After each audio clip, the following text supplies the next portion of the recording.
The Weekend in Jacksonville is presented by Stonecore on Phillips Highway, your one-stop choice to beautify your home. With pavers, stonework, outdoor kitchens, fireplaces, pergolas, and more.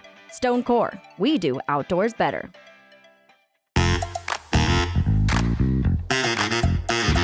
Hello, Hicken here with all things Jacksonville sports coming up this weekend, brought to you by Stonecore and the wonderful Bernie Grill. Let's start with the Jaguars like we always do. Just one quick thought on the Jags. It's the offseason, but again, there's two guys that I've identified, that we all have identified as guys that the Jaguars should try to want to keep on this football team going forward. And I think that's Josh Allen and Calvin Ridley, unrestricted free agents.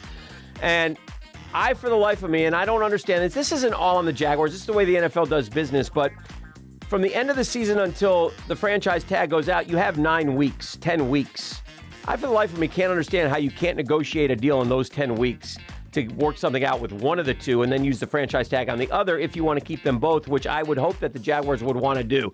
It's becoming, I think, increasingly clear here that Josh Allen will get the franchise tag and that Calvin Ridley will test free agency. And if you test free agency, generally you're gone. So I think that is kind of the way it's going to go. Then the Jags have another hole to fill, and Lord knows we got a lot of holes to fill going forward. So you didn't have to use the 17 pick on a wide receiver because at some point the Jags have to rebuild that offensive line. They've got to make a commitment to Trevor Lawrence. They've got to give him the best players around him on the offensive side of the ball.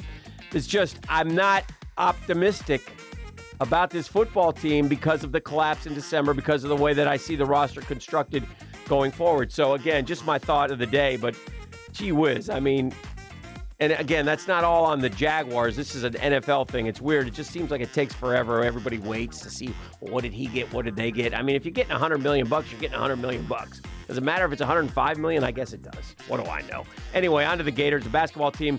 Great news. I mean, they're a tough watch because they blow it, because you're watching and they got a game in hand and you feel good about it. And you're like, all right, you start thinking about the win and what it means. And then you see the other team chipping away, and you're like, what the heck's happened? And then you look up and it's tied with 38 seconds left and you're banging your head like this, bang, bang, bang, against something because they drive you crazy. However, with that said, they're 10 games over 500 for the first time in, gosh, a long time, years. And they're going to make the tournament.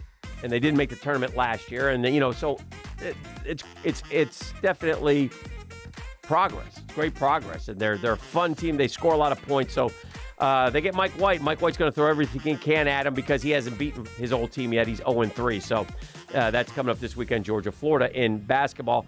FSU, 9.5 win total is what I've seen. Over or under. Interesting. A lot of new faces on that FSU football team. This is where we'll find out more about Norvell. Is FSU here to stay? Is FSU back? Or is FSU, because of the portal and because of their great quarterback, Jordan Travis, a one-year hit? It'll be interesting to watch the Noles going forward this year. High school soccer, basketball, playoff time, baseball started. It's a great time to be a high school sports fan. Go out and support your own school. Go watch them play.